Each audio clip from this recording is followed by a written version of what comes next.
Jai Hind and welcome to Dev Talks.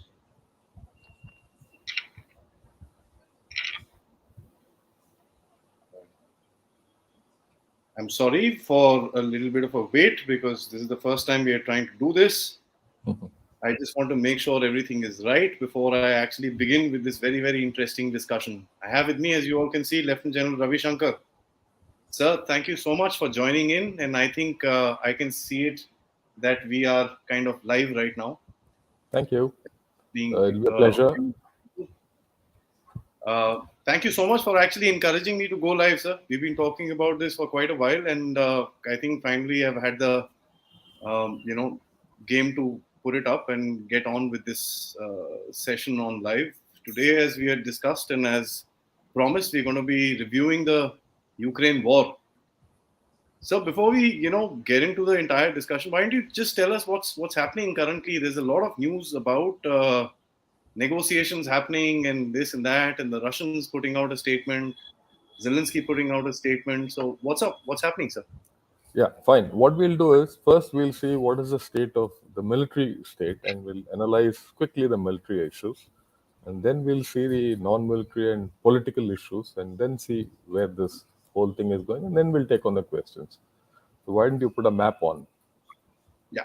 Before I put this on, all the viewers, please keep your questions ready. We are going to be shooting across. I've received quite a bit from some of the followers who are not able to join through social media platforms and WhatsApp and so on and so forth. And here comes up the map. Yeah, as you see this map, this is the current state of what's happening. If you see to the north, the Kyiv has been surrounded. The ones in the blue are basically the Ukrainian positions where they're holding out. The red arrows are the places where the Russian army is advancing. Now, if you take in the north, the Kyiv has been, Russian army is trying to surround Kyiv and isolate it. You go further to the east, you see Kharkiv and Sumy. Sumy also they've bypassed, right? And Kharkiv also they've bypassed. Now the interesting thing is from Kharkiv you see a red arrow coming down. That means the Russians are trying to link up to the south, right?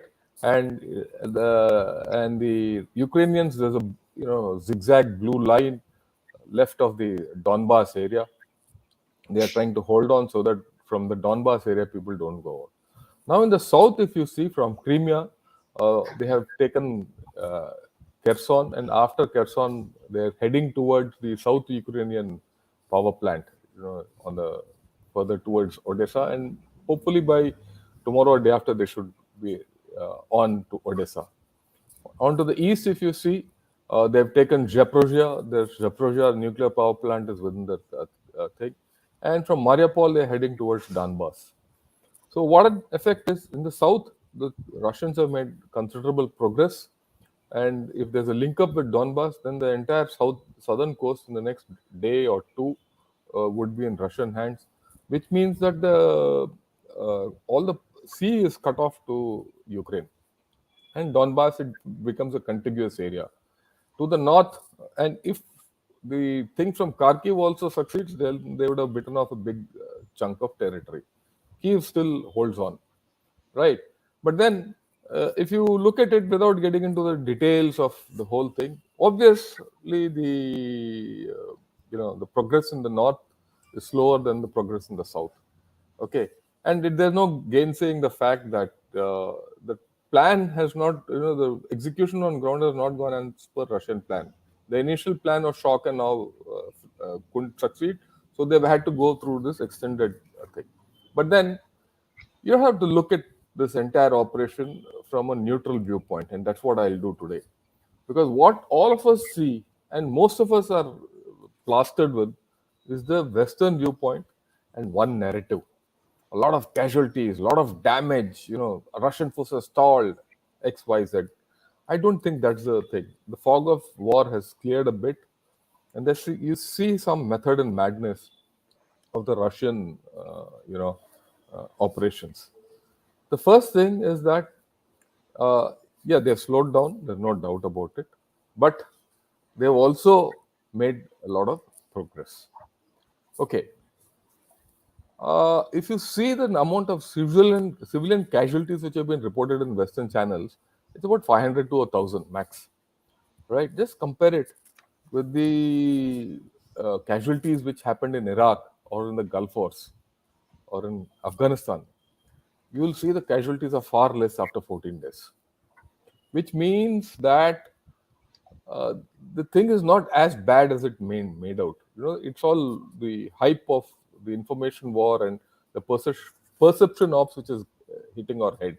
That's one. Second, you also see there are reports which say that the Russians have not used air power extensively, right? There are only two ways: either they're not unable to use it for some reason, which I don't think is there, or they're restraining the use of air power.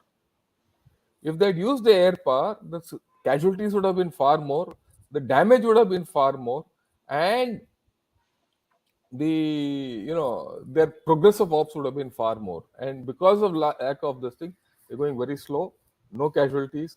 I don't think the collateral damage is as much as it is made out. There's no doubt there is collateral damage, but it is far less than what the Western report. So we have to get into some kind of a balance there.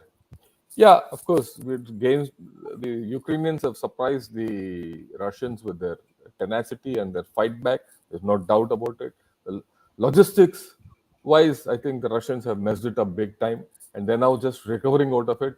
The moment they recover, it's taken 4 5 days. They'll get back to their own thing. Like yeah, one other thing which one can see is they're not trying to capture cities, they're just encircling them and getting onto major this thing. What you can see is they're definitely capturing all the power plants and the nuclear power plants. The nuclear power plants in Ukraine give 50% of the electricity to Ukraine, and in the Donetsk Luhansk area covers 50% of the coal fired plants, thermal plants. So if they can control electricity, they're controlling the population. It's also to note that they have given some kind of made some effort to give corridors for evacuees to go out, right? So to that extent, Russia is going as per a plan. Now, if you get the map back on Adi, I want to show you what way it is likely to go ahead. If you see north of this Zaporozhye, there's this place called Dnipro, which is in the center of Ukraine, right? There's the Russians are trying to come down from Kharkiv to Dnipro, and from south they're going up to Dnipro. The moment they get this going, I think which will happen in the next 48 hours to 72 hours, then the entire Ukrainian forces between the Donbas region and this pincer which goes gets trapped, right? And then that means that is over. And later on, if at all, from Dnipro they link up with Kiev, right along the Dnieper, then the major Ukrainian forces get trapped, right? Why am I telling you this? This will tell you where it is going. One of the conditions of Mr. Putin to end this war is demilitarization of Ukraine. Now the Mm. entire Ukrainian forces are caught in this web, right? Yeah, they can keep fighting with small arms and all that, but if all the major weaponry is taken off, then the Ukrainian military force will cease to exist as a potent, proper military force. Then they have to depend on everything on the Western aid. Okay, and now this eastern part is the major and the more prosperous area of Ukraine. So to that extent, I think Russia is getting into control of this entire game from a military point of view. Okay. Now let's see where each stand. Like what Adi said, that some offers have been made, some political thing is being, what has Russia done? What has Mr. Putin said? He said, my demands are to be met. What are his demands? Among all of the demands, I'll just focus on three demands. He said, look, NATO shouldn't be part of you, should have no deployment in Ukraine. The second thing is Donetsk and Luhansk should be recognized as independent states. Third, the Crimean occupation of by Russia should be granted and recognized, accepted by Ukraine. Now, the counter is that Mr. Zelensky, after a lot of he and hawing, I said, okay, we'll consider. He's said, okay, he's virtually given up joining NATO. Made it public. And he's also said we'll consider how to resolve the issue of independence or the autonomy, whatever it is, of Donetsk and Luhansk. He's not spoken of Crimea. So that means there is some to and fro dialogue which has started, some bargaining is to happen. So if that starts, then we might see, some deal taking place. But at the same time, there is fighting going on, and there is also evacuation going on, and all that. And the good thing is, as I saw in the news, all the Indian students have been evacuated from Sumi. So so Hmm. much so, Adi, we can have a little discussion, and then I would like to explain what are the positions and where each the West, the Ukrainians, and the Russians stand, and then we'll take on the questions. Yeah. Absolutely. There's a lot of ambiguity which is being put out, especially since last night, sir.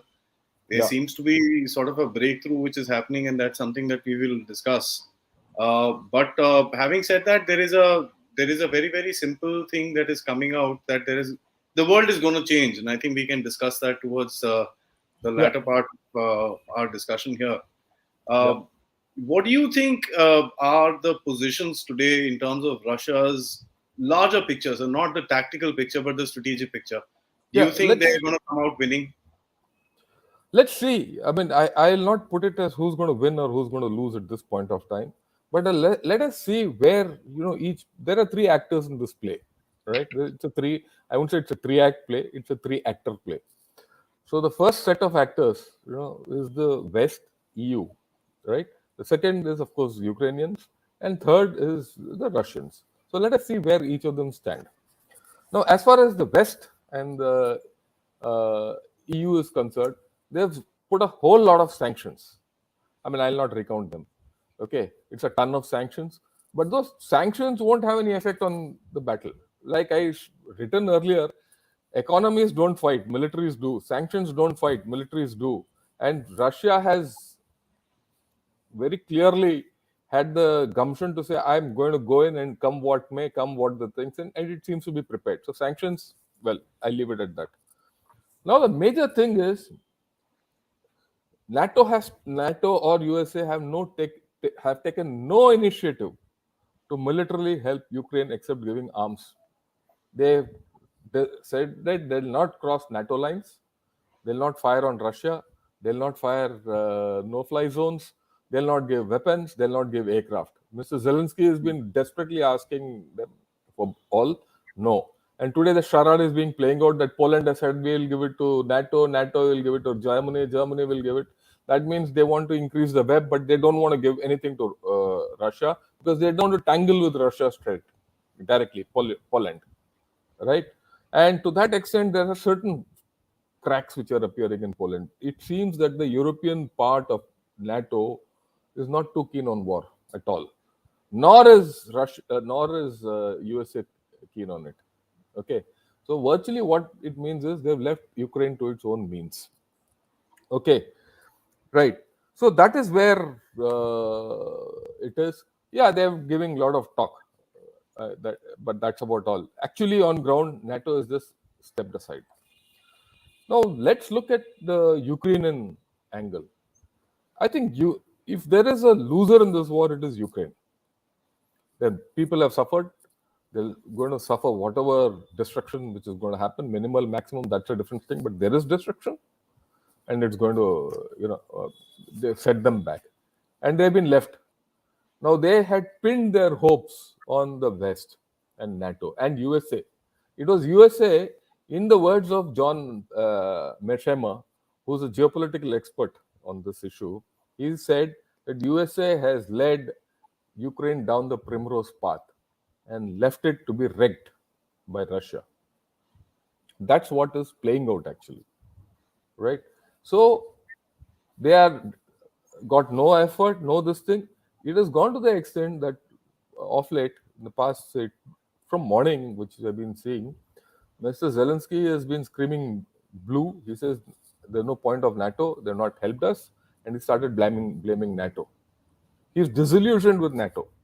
And he's probably realized that he cannot hold on without NATO. There's no doubt about it. He doesn't have that kind of a military strength. So that's why he's come with this counter offer that look, we'll now get back to square one, and say we'll not be part of NATO and all that. So he's put too much trust in USA, which has let them down. And this trust is not built overnight. It is from 2006. The relationship between the liberal Democrats of Ukraine and USA has been from 2006. So that's broken today. I would put it that way, because all this while they said they'll help, but it has not. The Now trust is let's gone. look at, yeah, trust is gone. Not only trust is gone, they've been left high and dry. They don't have anything. Okay, right? And they are at the verge of being demilitarized, and they are on the verge of getting split into two. And their army and the Ukrainian forces are getting encircled. Their cities are being encircled. Their people are being adjusting. And wise leaders will look after the people and make compromises with stronger neighbors. At the end of the day, Russia and Ukraine are what? One day they were the same country, same people. So I think there is a shift in his thing. Now let's look at the Russian thing. Russia seems to be getting, we don't know how things will pan out, seems to be getting what it is set out for. Right? Of course, it has to come down from its maximalist position, but it might win this war militarily, it might win politically, but it is in for a tough ride economically. Whether in the whole deal Russia will get back economically is a major issue. And there's no doubt that they've caused a humanitarian disaster. And this is the first time, since the Second World War, that such a major event has happened in Europe. Right? So that is something which Russia will have to bear the consequences, and the world will react accordingly. Right? And the larger issue is this thing has militarized NATO or Germany, Finland. All these people have now, the Netherlands, they're all arming themselves. So you're going to have a change in the geopolitical situation. If there's a change in the geopolitical situation here, and definitely Germany and France and all these people will be very wary of Russia. And if they're going to be wary of Russia, they're going to be wary of China also. Yeah. And they're all rallied around USA, right? We might end up with a neutral Ukraine. That's what it seems to me, right? And that's also the view of many Americans who know this story from before, right? And so let us see where it goes. But as far as India is concerned, we need to be understanding that there are a lot of lessons to be taken from this thing. But that's a later day story, which we will tackle probably in the next episode. We have to,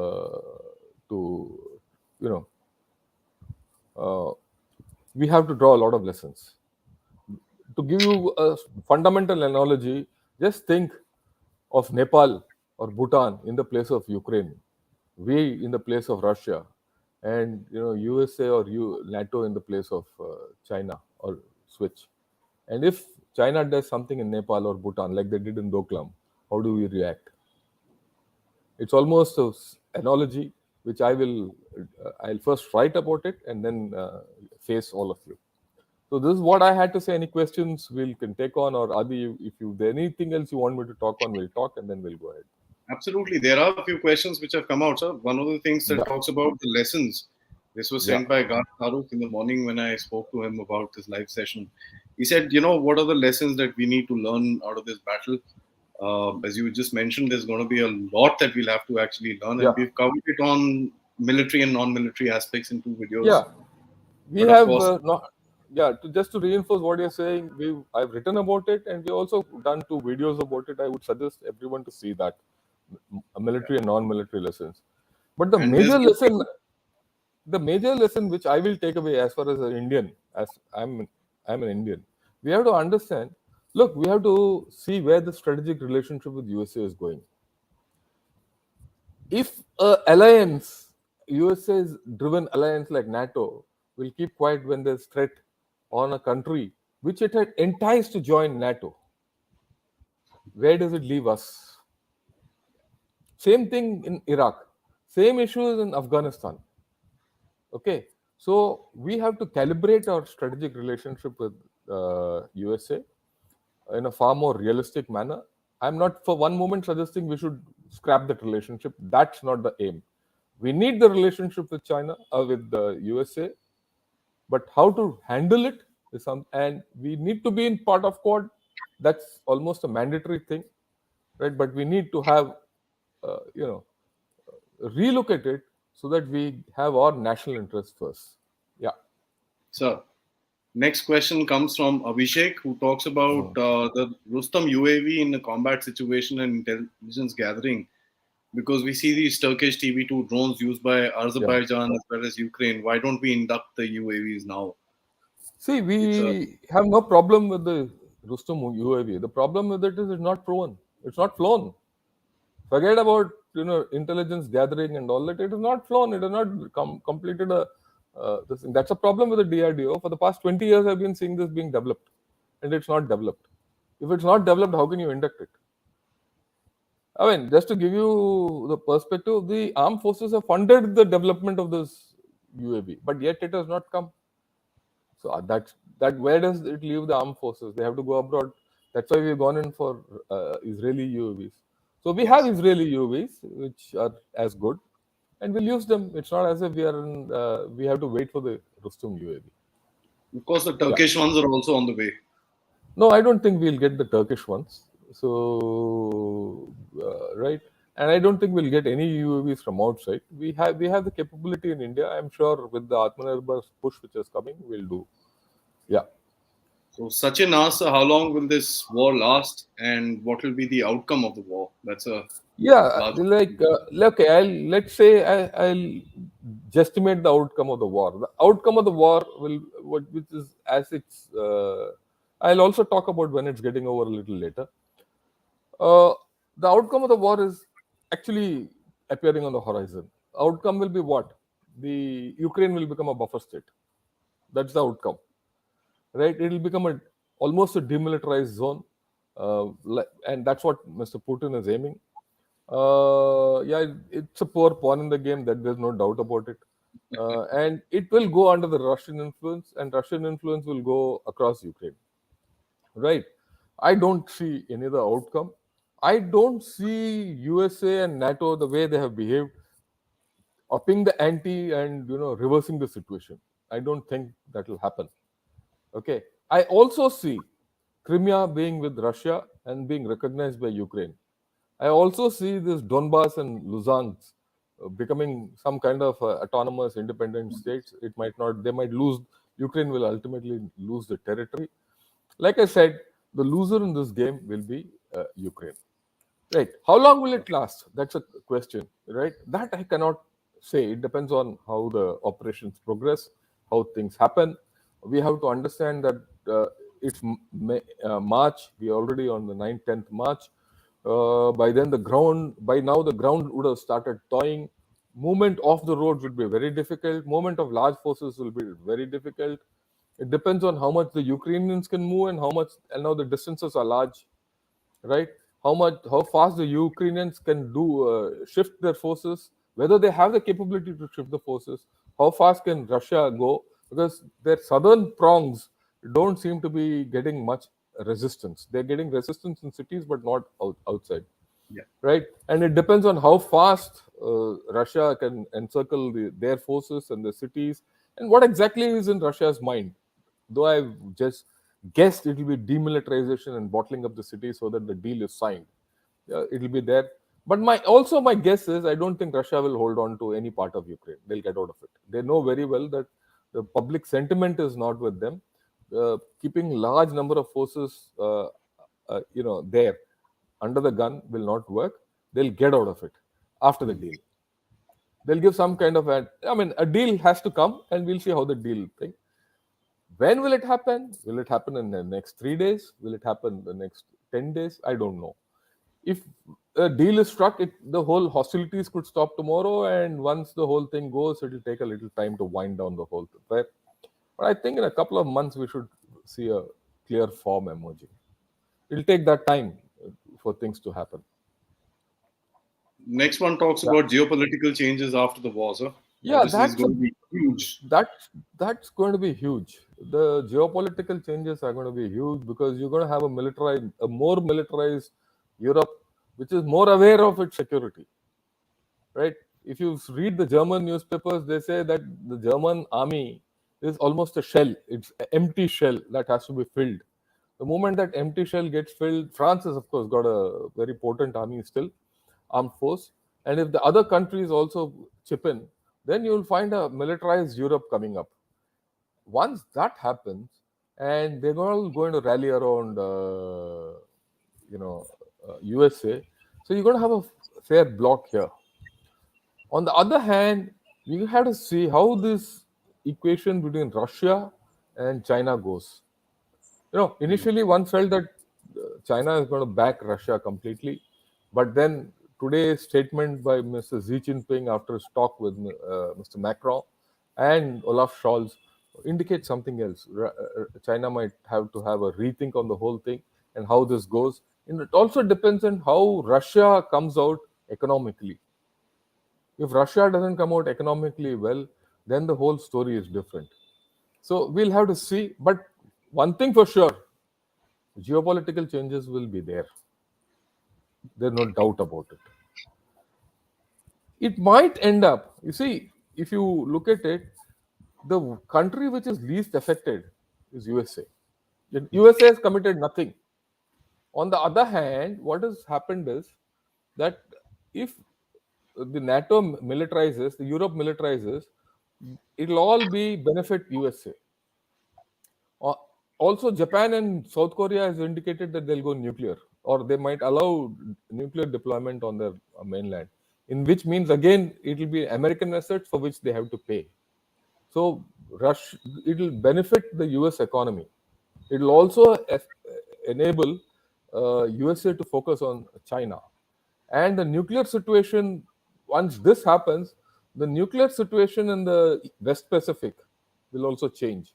If the situation in the West Pacific changes, our own nuclear situation will also change. So there are changes afoot.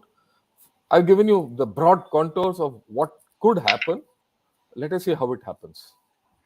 I think the next question is pretty much the same. What will be Yeah, it's the the global same thing. The impact? global impact of war. Yeah, virtually I've given. Yeah, Another question from Abhishek, sir. I think, sir, you commanded as the yeah. Director General of the Artillery. What is your opinion about the artillery in this battle? I think artillery has played a huge role in this battle. All the air. See, you must understand, the Russian forces have gone so deep in weather which is not, or in terrain conditions which is not conducive to open armored thrusts. They're all narrow thrusts, road-bound thrusts. And the Russia has not used air power too much. They've used air power. It's not as if they're not used, but not that much. As say the American forces or the ISAF forces used in Iraq and Afghanistan. They've not done heavy bombing and all that. Right. So there's been a huge reliance on long range artillery, cruise missiles, uh, yeah, rocket artillery, precision strikes, drones, and long range artillery by both sides. Right. And in fact, the Ukrainians have used artillery very imaginatively. They have very little. They've laid fire ambushes where they've let convoys come in, and from long range, using long range vectors, when the convoys have come into a killing zone, they've uh, destroyed them. They've also destroyed them using handheld, man portable weapons, right? And also AD they've used intelligently. So I think artillery and firepower have enabled Russia to proceed, and they have enabled Ukraine to resist. Both So, they played an important role, right? So that's what I have to say. next Yeah. one's Manjula says, should India initiate mediation between Russia and Ukraine? Yes, we should, because we have good relations with both. Already, Prime Minister Modi has spoken to both, and he's asked them to speak directly. You see, at this point of time, the EU is a little wary about India, EU and this thing, because we abstained from voting. So whether we will be acceptable to the European community, something they already put forth the Israeli Prime Minister to go and talk to Putin, which he did. But I think slowly we should uh, put our hand up, because we have good equations with Ukraine as well as Russia. And what's more, Ukraine understands our position. I'll give you a small analogy. Today, just about 1 hour back, I read that the first lot of aid, humanitarian aid from China is going to Ukraine today. We gave it 4 days back, 5 days back. Hmm. And just on the third day of this conflict, I think it is more than a week back, we gave this humanitarian aid when our students were being evacuated. One of the flights went with humanitarian aid, came out with it. Sometime back, I heard the Ukrainian ambassador tell, look, we expect you, we understand your position, but we want humanitarian aid from India. And within 48 hours, it was there. So that understanding and trust is there. So how we build on it, whether we want to build on it, is a matter for the government of India to consider. So the next question is by Black Dog, who talks Yeah, about why are we delaying the induction of equipment like 88GS, which are best in terms of range, something that we've needed since the Kargil War. yeah. Let me put it this way: attacks is an unproven weapon asset. It's not proven. Okay, notwithstanding all the news items which are coming, it is not proven. Okay, so if it is not proven, there's no way you can induct it. Its development is not complete from the way I look at it. And let me tell you, I'm talking with some sense of authority, because I've seen this gun from the drawing board stage. It's not reached the level where it can even be tried by the army. Okay, many people will contend with what I'm saying, so be it. But the good news is that today, right, I came to know that the Dhanush Hmm. has gone through endurance trials. That was the problem. Since it's gone through endurance trials, it can be inducted into the armed forces, and that's as good a replacement at this point of time. It's a 45 caliber weapon with about 38 kilometers range, and that's very good. And if it's our indigenous weapon system, completely based on a proven design of Bofors, right? So we have a lot of advantages there. In fact, today or tomorrow, some of the reporters were asking, "Sir, what do you view about Dhanush?" I told them, "Look, I started Dhanush and attacks from scratch when I was, a major general, not even a director general artillery, and both have progressed well. Dhanush is faster because the takeoff point for Dhanush was much Hmm. ahead. Attacks we had to start from scratch. It'll take time. Guns don't evolve overnight, Yeah, and I think we are well on our way. Today's news of Dhanush being in clearing is a great news. I'm sure you're very happy, sir. Yeah, I'm very happy personally. I told one of the reporters also. Yeah. Mhm. So Iceman says S400 shot down a Su-27 in the war, and the next comment says S400 is now war proven. Yeah, I Important agree. thing. And the third part, he says now S400 makes the Pak Air Force useless. Look, no weapon makes the other air force useless. No air force makes a weapon useless. You have a. It's something like you have a chest. You have a chest full of money. You use what you want. You have a certain resources. You use a resource for a particular task. It works well. It doesn't work. You have another resource. So it is not a one-to-one thing that everything goes useless. But we have a So great advantage the moment you get S400. It is not only against Pak Air Force, it's also equally good against the Chinese Air Force, the Chinese. PL, right? I've done a video on this uh, with Mr. Amitabh Brevi with the BharatShakti.com as part of Quest. Have a look at that. You'll get to know what I am talking of. Harsh talks about any thoughts on the foreign fighters in Ukraine. A very touchy topic indeed, sir. Yeah, it's a touchy topic. I suppose Ukraine would have got foreign fighters. There were reports in there somewhere. where contractors have come in, and all that.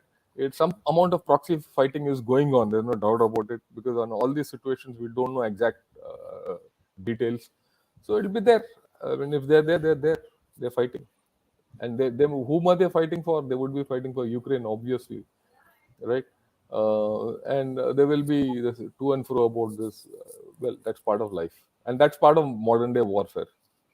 There was a funny report that talked about an Indian who's fighting on both sides of the line today. So Yeah, that's that happens. You can't.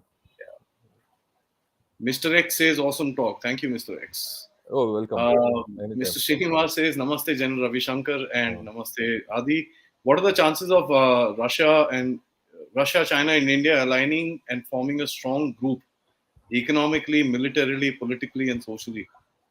Look, I think fundamentally this is a good idea, actually, and this was an idea which was being thought of, say, about 8-10 years back. Really speaking, why? Where did it come apart? It came apart at the border. It came Hmm. apart with between the problem between India and China. There are two issues to this. You see, the problem is not with Russia. Russia will get along. There's no problem. The issue is with India and China. If you go into our history, into our civilizations, we never had any problem with each other as far as Tibet was a buffer state. In fact, the Chinese civilization and the Indian civilization drew strength from each other. We exported Buddhism there, right? And there was a huge impact of that, and they recognized it also. When you go to Nalanda, there's a Chinese enclosure for Fahin and his exploits and all that, funded by the Chinese in Nalanda. Right? No, not in Nalanda, and Gaya. Sorry. So we had no problem. The problem started in once the People's Republic of China came into being in 1949. They built that road through Aksai-Chin in the 50s, and the Communist Party had its own ways, and the border never got defined, and that's the problem. If we can resolve that border, the rest everything is ABC or XYZ, whichever way you call it. But can we resolve it? Can we resolve it after Eastern Ladakh so easily? Can we resolve it after they have claimed Arunachal Pradesh, when in 2004, during the MOU, they had recognized Sikkim as part of India and we recognized Tibet as part of China, and Arunachal existed as a state before that. Virtually, they had accepted that Arunachal was a part of India. And now, after that, after we signed that MOU and recognized Tibet, they started saying Arunachal is South Tibet. Will they renounce that? Right? So, there are major issues which lack of trust. How do you forget the fact what they did in Galwan? It might be only 20 soldiers, right? But they were tricked, they were ambushed, right? How do you forget the fact that they keep trying to come into expanding into India? How do you forget the fact that they have put their finger in, you know, uh, Sri Lanka, Bangladesh, Nepal, Bhutan? How do you forget Doklam? Undo all that, China has to take the initiative and settle the border equitably. Then we'll see. Okay, then the second aspect to this is, what do you do with Pakistan? China and Pakistan are iron brothers. They've got CPEC. They're doing everything with each other. It is like two pet cats getting, fondling each other. So, is it acceptable to you that China and Pakistan continue as great brothers, and you go and become friendly with China? So there are issues. Till these issues are resolved, there's no way of all this. Till then, it is wishful thinking. The real politic is not this. Trust is a big thing. Yeah, trust. Abhay says, how does this impact India's recent closeness to USA since India has abstained from the voting at UN? Look, A very hot discussion again, sir. it's a practical issue. It is something which we have to handle, and I think USA will understand this. I've dealt with the US people, they understand our relationship with Russia. Yeah, some blow hot, blow cold will take place. But I think overall, our convergences and our requirement of each other are far more than this. Right. Now you look at it from a slightly different perspective. Okay, we've abstained from the vote, but we have also made a statement to say that sovereignty of states should be not be violated. We also said that end the war. Mr. Modi has spoken to both the presidents. We also given aid to Ukraine. We have not given aid to Russia, have we? We have given it to Ukraine. All this is known. So it is not as if it is a lost case. Yeah, at this point of time, the West and USA will be a little cutty with us, but that's okay. In the larger issue of things, it will become okay. Yeah. Small times.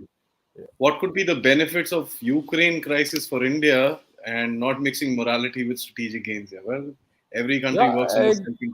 we have to work for our strategic interests. Let me say, I don't see any gains immediately. One gain I can straight away see is we have to become more Atmanirbhar, or that's a major lesson that from here. That unlike Ukraine, you have to depend on yourself when the thing is down. So if you have to do, you have to be more Atmanirbhar, and that's a strategic gain as far as I'm concerned. Okay. As far as equations and geopolitical relations, I don't think much will change. Right?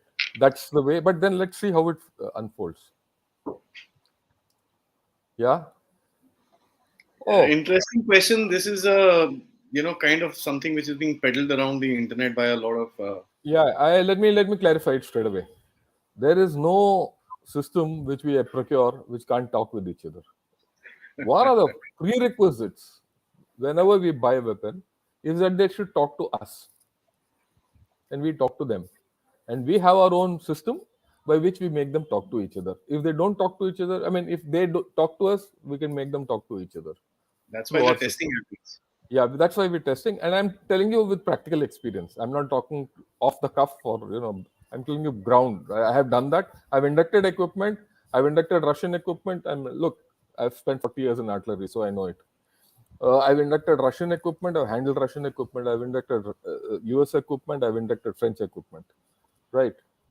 One of the first things we do is it compatible with our system. If it is compatible, we buy. Otherwise, we don't buy. So that's not a problem. Shooting down our own helicopter in 2019 is not related to this thing. That is a error. Most probably either a communication error or a human error or some whatever it is.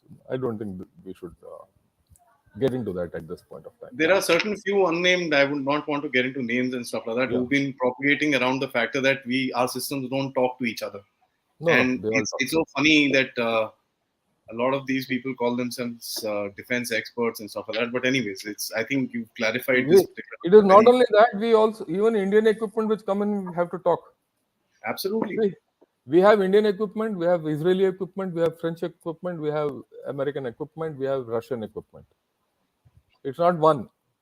All five have to work. Brazil, yeah, a whole lot of stuff involved. All five have to work together, and we ensure that if they don't talk, then we don't this thing. Yeah. Yeah. The next Role of the question quad is in this quadmire, if I may say so, Quad. sir. Yeah. Look, Quad has no role in the whole thing. Quad is Indo-Pacific. That is European. Let Europe sort itself out. We'll look to Quad. And mind you, this is not my position. This is what our external affairs minister told everyone. Yeah, In the Munich Security Conference, he very clearly said Quad doesn't have a position in Ukraine because Quad is in Indo-Pacific. It doesn't have this. So we leave it at that. sir. So, Mr. Rika, he's actually asked quite a bit of questions. I'm just going to run through them so that you can kind of combine them, sir. Why is Russia delaying the attack when uh, did they take so many days to capture Kiev? Is the first part. What will happen if the Western alliances keep pushing Putin? Will this trigger a nuclear war? Yeah, I don't think a nuclear war will happen. West has backed away already, and they've backed away very clearly. They've said we'll not put a new no-fly zone because of the nuclear status of Russia. Kiev, I told you, after the initial thing, they had a problem, Yeah. and they couldn't. By the time they could, set their own logistics and their stage forward their forces, it's taken time. And plus, the Ukrainians have resisted them. It's part of war, part of delay. So they are doing it. And now, after 4 5 days, they've come back. And then now, I think the Russians are making pretty good progress now. Huh? Good progress, yes. Yeah. Next one again, he talks about. I think this question you've already answered, where Yeah, he's yeah, not yeah. interested. So He's not we'll that. Yeah, kind of move he's now. forward. Like I said, you can. What will be Putin's next move? It's very simple. Putin is very clear. If you see his entire game plan and what analysis, I would suggest all of you go through John Mesham's latest talk. Okay, John, it's a salon where even Eisenhower's daughter has spoken in that. Very clear that Putin, after he achieves whatever, gets Ukraine into neutral status, will quit Ukraine. Right? He wants to make Ukraine neutral. He'll take Donbas out of Ukraine. He'll keep Crimea, and he'll quit. That's my guess from what I could make out from. Look, those people are people who studied this problem throughout their life. I have only studied it recently. When I say recently, for the past few years, as part of a geopolitical study, I'll go by them. Yeah. Any other I'm going question? to take. It's already at about 46 minutes, so let's kind of do a couple of questions more. I have about 12, 15 questions, and I'd like to tell all the viewers. I'll try and compile all of them and put them in a session because Yeah, me you and ask Dhanush, one question, and yeah, maybe me and one Dhanush, odd question we can take. of course, me and Dhanush Shankar are going to be actually doing a roundup of this Ukraine war in complete depth because this is going to be an event that is going to change the world. Let me just put it across. Uh, One of the interesting questions that has been asked is how prepared are we for UAV swarm drones? And this is something I think came out from the Nagorno-Karabakh war. Look, in this war, which is wider and more violent, swarms and all which have come out. Maybe a not swarm. So the business of swarms and all, are still aspirational, unsteady. Let us see how it happens. And in our terrain conditions, whether swarms will work or not, also we'll have to see. Okay, and in that Azerbaijan Armenian war, the battlefield was very restricted. You could do all this. It was in plains. You could do a lot of things, but in vast battlefields, these are all questionable issues. I've always felt these technologies might work, might not work in war. They're not proven technologies, right? So let us wait. I don't. We shouldn't jump that swarms will tomorrow take over the battlefield. There's no evidence. In fact, today I was in a talk with Manoj Joshi, a famous editor, in another show, and that's what his view was. Look, this war, despite all the talk of AI, cyber, info, war, is going conventionally. Okay, you can't get away from the conventionality of a battlefield where violence, blood, tears, everything happens. Death. If you see in a battlefield, it's a very unhygienic place. All these new technologies need a lot of hygiene. So they're at variance with each other. Let them mature. As a matter of fact, you mentioned this last time. These are pre-war technologies rather than during war technologies. During war technologies, yeah. So this is something that I found interesting, and I wanted to ask you about this. I know you've written about it, and it's quite close to your heart as well, and it's quite close to all of our hearts, sir. I'll take this as the last question for the day. Yeah. Yeah, we've 2 months overdue. I've already written an article on this. Where is our second CDS? We need a second CDS. If there's one thing which has come out in this, that tomorrow's battle will be an integrated theater battle. And if you don't have a CDS, neither will you be integrated nor will you have a theater. Okay. Nor will you have developed those capabilities. If anything, this war has reinforced CDS is of prime importance. As far as I'm concerned, I've already said 2 months too late. Maybe for 15, 20 days, I could accept that the government had not made up its mind. It's 2 months plus now, right? And we have enough capable people who can be appointed. I don't see lack of capability. I only hope they don't delay it further. I hope somebody is listening to this, sir. Yeah, Uh, they will. No, I mean there's a there's a quite a bit of demand as well. As it started as a rage in on social media as well. That No, it's only it's logical. It's only logical because once General Bipin Rawat was appointed CDS, mind you, Bipin Rawat and I knew each other from India. We were good friends, right? Was appointed CDS. He did a lot of things and brought the whole concept of CDS, theaterization, jointness to everyone's consciousness. He brought it to the common man's table. He enabled him to discuss this, which is great, and we need to follow it up. So it's only logical what everyone is asking, and I go with everyone who's asking this question, right?